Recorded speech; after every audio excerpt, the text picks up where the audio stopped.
Dalam kompetisi kan juga gitu. Misalnya kayak misalnya kompetisi suci lah, misalnya ada yang kalah taruh lah, nggak lapang dada, nggak ikhlas, kecewa, kadang-kadang menyalahkan faktor-faktor eksternal, menyalahkan diri sendiri. Ini tuh kayak apa ya, Bib? Agak sulit, tapi ada ininya nggak, Bib? Ada caranya gitu untuk kita bisa memaafkan orang, menerima semua lapang dada gitu, Bib.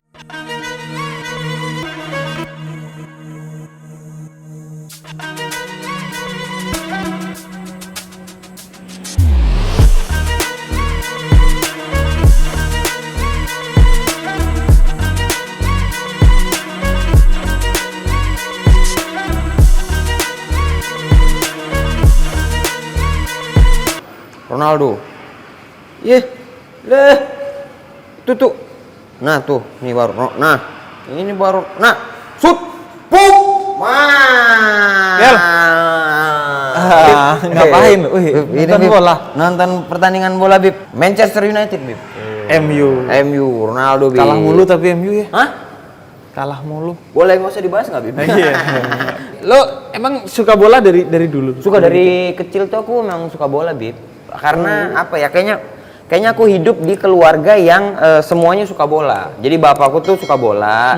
Sebenarnya bukan pemain bola gitu, bukan, tapi dia nontonin, Bib. Aku tuh kalau subuh tuh pernah kayak pertandingan tuh jam 3, jam 2 tuh bapakku tuh rela tuh bangun nonton bola gitu. Bangunin anaknya. Iya. Ya, kalau gua malah sebaliknya. Kenapa? Kalau maksudnya kalau nonton bola malam-malam tuh justru kayak nggak disukain lah sama bokap gitu. Oh gitu, Bib. Malam-malam nonton bola, ngaji. Oh, pantesan lu dinamain jegel ya? Jegel, karena kan betul, bola itu dijegel. Iya, jegel, nyelengkat. Oh beneran? Beneran, Bib. Padahal maksud gue plesetin. Oh enggak, itu Tapi jegel. beneran. Oh, Iya. Itu nama lu jegel dari sono? Itu kan nama Jegel panggilan gitu. Nama panggilan. Iya, maksudnya dari zaman kecil. Oh, bukan karena di entertain doang. Iya, dari zaman dulu. Oh, dari zaman SMP. Jegel itu maksudnya jegal gitu. Nyelengkat, bener. Bener ya. Iya. Karena dulu gini, aku tuh kan SMP termasuk badan paling kecil, Bib. SMP badan paling kecil, paling suka main bola, jadi paling lincah gitulah. Nah, SMA masuk sekolah itu teman-temanku tuh badannya gede-gede, Bib. Iya. Nah, cuman aku berteman sama anak preman. Bapaknya preman. Iya. Jadi kalau aku main bola tuh sesuka hati. Iya. Ngejegelin orang gitu. Kalau ada apa-apa ada di backup. Ada backup. Dan mereka tuh sungkan kalau mau ngebales. Kayaknya takut bukan sungkan ya. Ya, betul. Iya, takut. Terus teman-teman bilang gini, malas main bola sama dia, gila ngejegel-jegelin gitu. Akhirnya Indra jegel. Dari SMA lah pokoknya. Emang kadang tuh yang kecil mungil tuh kalau main bola, dia gesit bilang. Gesit. Dan biasanya dia striker. Striker bener deh. Iya beneran. Bener striker. Gak mungkin kan back kecil gitu kan. Tabrak. Apalagi kiper kan. Ya, nggak nyampe gawang. Nggak nyampe gawang. Ketubruk-tubruk. Tapi pernah sampai kayak lu tanding antar kampung gitu. Pernah. Kalau di kampung tuh antar gang. Turnamennya tuh Antar namanya gang.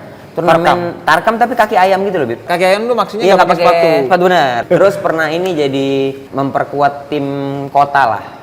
Serius sampai kota? Iya, kota tapi apa? itu futsal.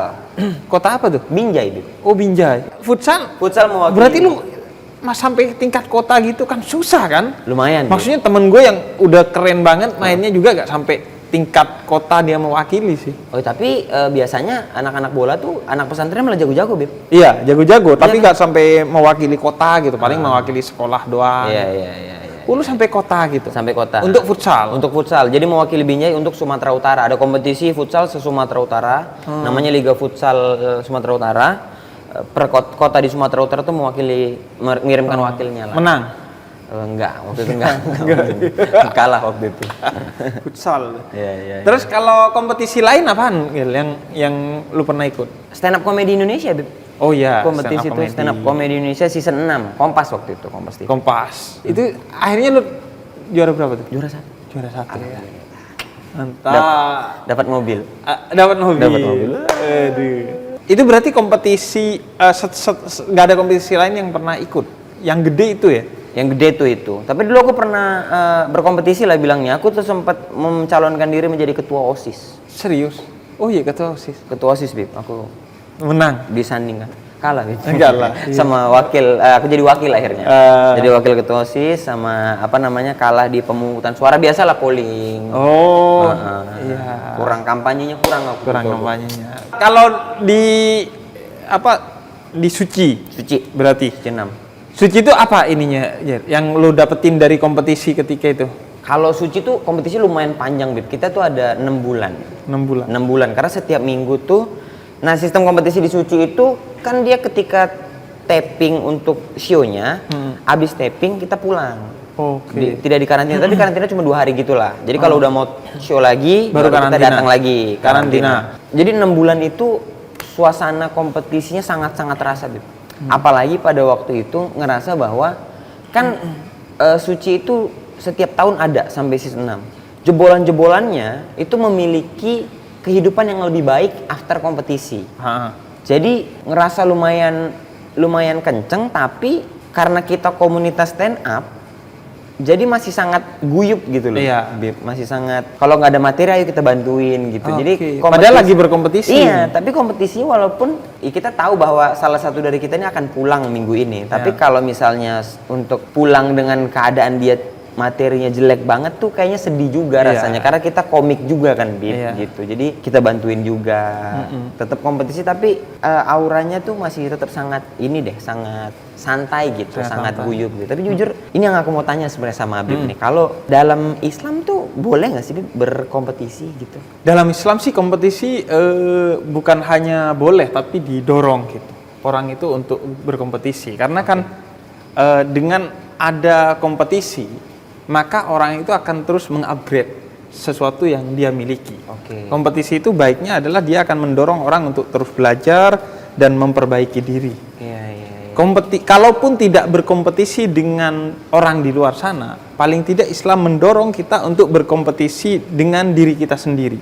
Artinya orang yang beruntung, kata Nabi Muhammad, adalah orang yang berkompetisi dengan dirinya sendiri, yang hari ininya lebih baik dari hari kemarin, hari esoknya lebih baik dari hari ini. Itu kan artinya kompetisi juga. Kompetisi dengan diri sendiri. Bahkan kompetisi dengan diri sendiri itu gak ada efek negatifnya. Kalau kompetisi dengan pihak luar kan bisa jadi kita akhirnya stres gitu. Karena sering membandingkan diri kita dengan pihak luar. Dia bisa kok, gua enggak. Dan kompetisi itu lumayan stres gitu. Iya, menguras energi, psikologis, mental. Kadang-kadang orang-orang juga suka menghalalkan segala cara kan. Akhirnya. Nah, makanya kalau dengan diri sendiri kompetisinya kemungkinan besar akan positif. Karena nggak membandingkan dengan orang lain, kemudian nggak harus menjegel orang lain gitu kan.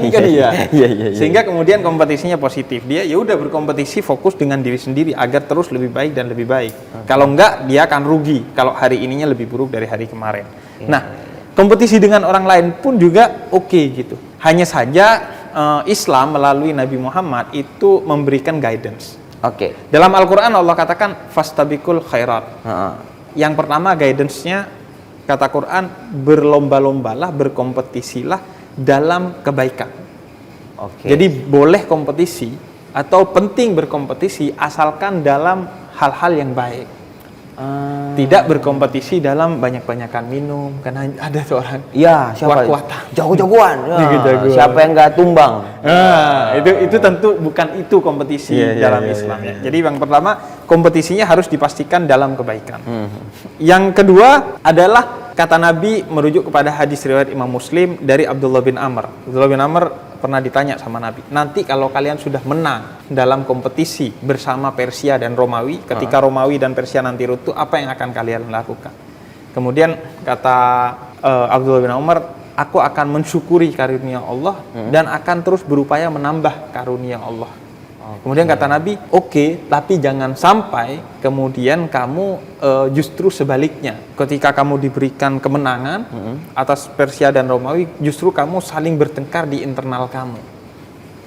Nah, jadi yang kedua, jangan sampai kemudian kompetisi itu membuat kita akhirnya menggunakan cara-cara yang salah, cara-cara yang haram untuk memenangkan. Karena di hadis Nabi ini ditekankan, jangan sampai kamu berkompetisi dengan pihak luar atau berkompetisi di internal kamu dengan cara-cara yang haram. Dan sekaligus di sini diberikan guidance yang ketiga, jangan sampai tujuan dan motivasinya itu adalah hal-hal yang buruk. Oke. Ya, misalnya kalau tujuan dan motivasinya adalah sebagai dendam misalnya, atau tujuan dan motivasinya untuk mempermalukan orang lain gitu.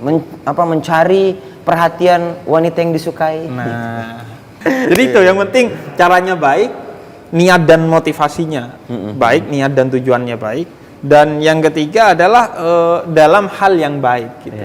Dalam hal yang baik, bukan dalam hal yang buruk. Nah, karena itu kalau dalam hal itu oke. Termasuk juga kompetisi dalam kebaikan ini kalau dalam Islam dua hal. Yang pertama dalam kebaikan yang sifatnya ibadah mahdoh, artinya amal-amal soleh kayak sholat, kemudian puasa, berkompetisi itu nggak apa-apa tuh? Iya, berkompetisi. Sholatnya cepet gitu jadi? Enggak dong. Maksudnya temen gue udah sholat duhanya nih rajin, gue kok masih wajib doang. Ya udah gue mau nambahin sunnah. Gitu. Sedekahnya. Bahkan disarankan setiap orang itu punya amalan-amalan kompetitif di luar yang wajib untuk kita banggakan nanti di akhirat sebagai tiket kita untuk masuk surga. Nah, kompetitif itu kayak apa? Iya, karena kalau yang wajib kan itu sudah ketentuan yang nggak boleh ditinggalkan. Yang pasti harus dilakukan. Nah, untuk jadi kebanggaan kita sekaligus menjadi identitas kita, paling tidak punya satu amalan sunnah. Apa? Sunnah sholat duha, sunnah tahajud, puasa Senin Kamis, sedekah, apapun, sedekah atau infak gitu. Jadi itu sekaligus untuk jadi keunggulan kita. Ada seorang sahabat dari Bani Ansar yang punya keunggulan, setiap mau tidur dia memaafkan siapa saja yang telah berlaku buruk kepada dia seharian itu. Memaafkan itu siapa saja yang telah berlaku buruk kepada dia seharian. Nah, itu yang dia banggakan di akhirat, dan kata Nabi dia masuk surga karena amalan khasnya itu. Karena kalau yang wajib kan ya emang itu wajib bagi kita. Nah, ini Bib. Kalau masalah memaafkan itu kan kayak kita bilangnya ikhlas dan tidak ikhlas gitu, lapang dada. Kadang-kadang ada sedikit aja itu kan nggak boleh kan, maksudnya kayak masih kenapa dia lakukan itu gitu. Dalam kompetisi kan juga gitu, misalnya kayak misalnya kompetisi suci lah, misalnya ada yang kalah taruh lah, nggak lapang dada, nggak ikhlas, kecewa, kadang-kadang menyalahkan faktor-faktor eksternal, menyalahkan diri sendiri. Ini tuh kayak apa ya, Bib? Agak sulit, tapi ada ininya nggak, Bib? Ada caranya gitu untuk kita bisa memaafkan orang, menerima semua lapang dada gitu, Bib? Iya, gini, bahwa tujuan dari kompetisi itu tidak utamanya adalah kemenangan, tapi tujuannya adalah pertama untuk kesenangan kita, yang kedua untuk pembelajaran kita juga. Jadi jangan utamanya wah gue mau menang nih, enggak. Karena menang kalah itu ya faktornya bukan hanya pada diri kita gitu, pada banyak hal. Di antaranya faktor bisa ternyata emang lebih jago yang kita lawan, atau kita tidak didukung oleh cuaca kalau lagi main bola, atau lagi apa, cuaca mempengaruhi, kondisi mental kita juga bisa mempengaruhi dan lain sebagainya. Karena itu ya udah, kompetisi itu harus dalam konteks kebaikan, dalam artinya jangan sampai karena kompetisi itu kamu menjadi buruk. Menjadi buruk termasuk secara mental dan lain sebagainya. Di antaranya ya udah, bukan nyari kemenangan utamanya, tapi cari pembelajaran dari sana. Kan pastilah orang setelah kompetisi suci pasti banyak pelajaran yang lu dapat gitu. Banyak sekali gitu, apalagi 6 bulan kan kita nggak cuma disuruh bikin materi, kita ada belajar public speaking, mengelola keuangan. Nah, itu utamanya tujuannya. Dan yang kedua untuk kesenangan gitu, untuk happy. Karena kesenangan itu yang bikin kemudian kita mudah untuk menerima pembelajaran dari kompetisi itu. Misalnya pembelajaran yang kita dapatkan dari kompetisi itu, termasuk ya menerima bahwa kita itu nomor 2 gitu, atau kita nomor 3, dan karena itu kita harus upgrade skill kita gitu. Itu kan sebagai muhasabah diri juga, sebagai introspeksi diri. Jadi untuk mengetahui peringkat kita nih di mana sih, sudah semana. Karena kadang kita kan nggak bisa ngukur kapasitas diri kita sendiri kecuali membandingkannya dengan orang lain gitu. Nah, ketika kompetisi itu untuk mengukur, oh kapasitas kita di sini, berarti kita harus upgrade. Gimana cara ngupgrade-nya? Kita belajar. Oh, dalam kompetisi kemarin skillnya dia itu begini yang kita gak punya, ya udah berarti gue harus belajar skill begini dan begitu gitu dari dia. Itu yang utama. Dan yang kedua, fastabiqul khairat tuh berlomba dalam kebaikan, bukan hanya ibadah mahdoh tapi ibadah muamalah. Artinya berlomba dalam melakukan kebaikan yang sifatnya bukan internal Islam tapi antar agama. Ayo kita yang muslim berlomba dengan yang non muslim dalam membangun bangsa, mengentaskan buta huruf, mengentaskan kemiskinan. Ini juga sesuatu yang penting ya, Bib. Nah, urusan kebenaran dalam hal ini ya biarkan masing-masing. Yang terpenting outputnya. Makanya kata almarhum Gus Dur, kalau kamu sudah terkenal sebagai orang yang baik, telah melakukan banyak nilai-nilai kebaikan, maka orang nggak akan nanya lagi agama lo apa gitu. Karena yang penting dia udah baik nih. Udah mau lo agamanya berbeda atau apa. Betul. Bahkan bisa jadi kebaikan lo akan membuat agama itu menjadi namanya lebih harum lagi. Karena orang kan kayak melihat Islam nggak baca Quran, yang non muslim kan nggak baca hadis. Melihat Islam itu dari kita. Kalau kita baik gitu, maka Islamnya akan jadi terlihat baik gitu. Berapa banyak kan Islamofobia di barat sana yang diciptakan karena orang-orang Islamnya oknum-oknumnya rese gitu, sehingga kemudian orang takut kepada Islam. Akhirnya jadi si keseluruhannya ya. Betul. Tapi kalau misalnya sebuah kompetisi, apa ya, kita tuh mencari sesuatu yang kita udah bener nih. Kita udah lakukan dengan kita upgrade diri kita, sudah lakukan semuanya, gagal gitu. Itu kan apa ya bilangnya, jatuh dan sakitnya tuh lumayan.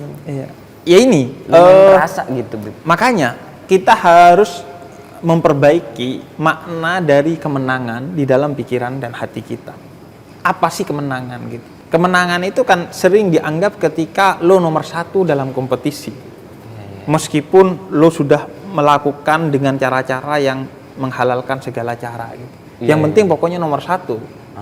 Karena kemenangan itu dipahami, ya udah ketika lo nomor 1, nggak tahu bagaimana caranya, nggak dipertimbangkan gitu. Itu yang membuat kompetisi kita menjadi kompetisi yang buruk. Karena yang penting nomor 1. Padahal kemenangan yang sejati adalah ketika lo bisa menerima kapasitas lo itu seperti apa. Ya itu berarti sudah menang, dan menerima kemenangan orang lain yang lebih jago dari lo gitu. Itu kemenangan yang sejati, bukan ketika lu memaksakan diri nomor 1 padahal kapasitas lu nomor 2 gitu, sehingga lu nyogok lah, lu menjegel lah di sepak bola dan lain sebagainya. Jadi kemenangan yang sejati adalah kemenangan yang didapatkan dari satu kompetisi yang sehat. Kalaupun kamu juara 2, juara 3, tapi itu kapasitas kamu, itu yang sudah maksimal yang bisa kamu lakukan, maka berarti kamu menang. Menang, dan ketika kamu menerima kekalahan itu berarti kamu sudah menang gitu. Karena paling tidak kamu menang atas diri kamu, nafsu untuk mengalahkan orang lain dengan menghalalkan segala cara, dan menang atas diri kamu bahwa kamu telah melakukan yang maksimal dan akhirnya kamu mau belajar dan mengupgrade skill kamu.